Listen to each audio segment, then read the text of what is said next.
Making more money means doing less today.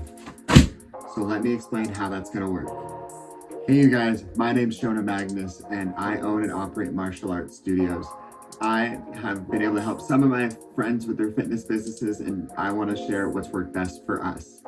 Today, I wanted to talk about doing less in your business. And I don't mean working fewer hours. I mean thinking about what your main item is that you are pushing, promoting, selling, what your service or product is. A business I think of a lot being here in California is In-N-Out. They do an outstanding job with their customer service and their product, and they only focus on a handful of items, and they've never changed since they've been open. There are certainly other businesses that operate the same way and push their one or two products to the absolute limits.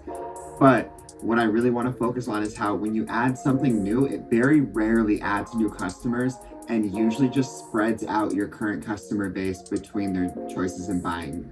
How this looks for me is I teach Taekwondo, and that's what my entire team is trained on. So we wouldn't want to add a kickboxing class or a powerlifting class or start trying to teach jujitsu or something that I'm not fully an expert in.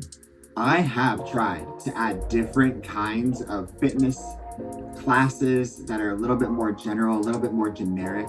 And what happened is when I started focusing on those classes, my main thing, my Taekwondo classes, really started taking a dive.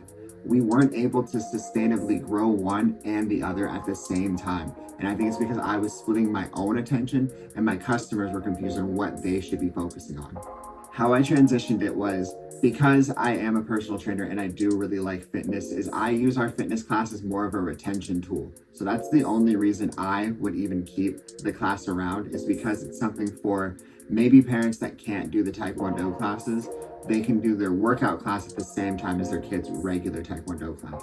The one other way that you can add something new to your business is if you have somebody else that it's their business and it fits around your current hours. We have someone that uses our location most mornings, and it's because she doesn't need classes at night and we don't need to use the space in the morning. So it works really well for both of us to operate our businesses out of our one location. But that's something completely different than me trying to start something new and sell that to my current customer base or trying to expand my customer base as well. What really made this hit home for me is Alex Hormozi talked about doing something more, better, and new. And he had an allocation of like 80-90% focused on the more and better category, because until you absolutely believe that you cannot make it any better as well as you cannot just do more of your current service or product, then and only then can you start looking at adding something new to your product and service line.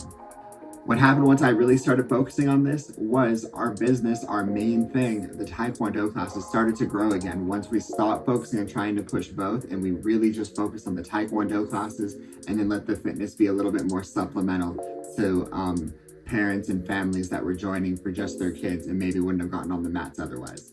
Share this with someone who you think should be doing less in their business to make more money, because it's not about working less hours. It's about focusing on your one core offering and making sure that you do it to the best of your ability. Do more and more and more and make it better and better and better until you even consider trying to add something new.